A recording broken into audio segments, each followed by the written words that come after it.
Уставни измени во овој момент и под вакви услови не се можни, а диалогот со официјална Софија ќе продолжи, порача министерот за надворешни работи Тимчо Муцунски од собраниската говорница, одговарајќи на пратеничко прашање на Арбана Пашоли од ДУИ, дали државата има стратегија како ќе оди напред по европскиот пат ако владата не ги направи уставните измени. Шефот на дипломатијата посочи дека владата го гледа патот напред со максимална фокусираност на реформската агенда и дополнителни гаранции дека државата нема да биде условувана со билатерални прашања. Македонија води проактивна дипломатија со Бугарија, вели тој, зашто Муцунски побарал средба со неговата бугарска колешка за крајот на оваа недела. Дали ова влада има конкретна стратегија и реална волја за продолжување на процесот, евроинтегративниот процес, или нашите граѓани треба да бидат подготвени за изолација, долга изолација на државата. Во овој момент, под вакви услови,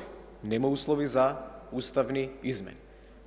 Напоменувам дека тоа не значи дека ние треба да прекинеме со диалогот, напротив, треба да водиме проактивна дипломатија. Треба да дискутираме за многу работи, вклучително и за овој неевропски спор кој што се наметнува на нашата држава, а и тука да бидеме реални, дозволивте вие.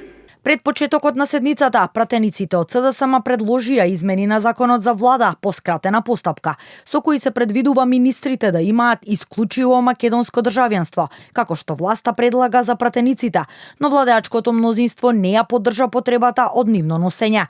За измените на законот предложен од СДСМ гласаа само 20 опозицијски пратеници.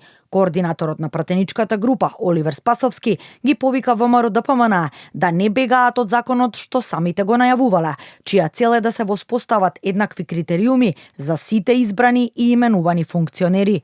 Носење на вакво законско решение би било исправно во овој момент да членовите на владата, оние кои што се обврзуваат дека ќе служат на граѓаните, да бидат исклучиво државјани на државата на која што служат, државата на која што сакале да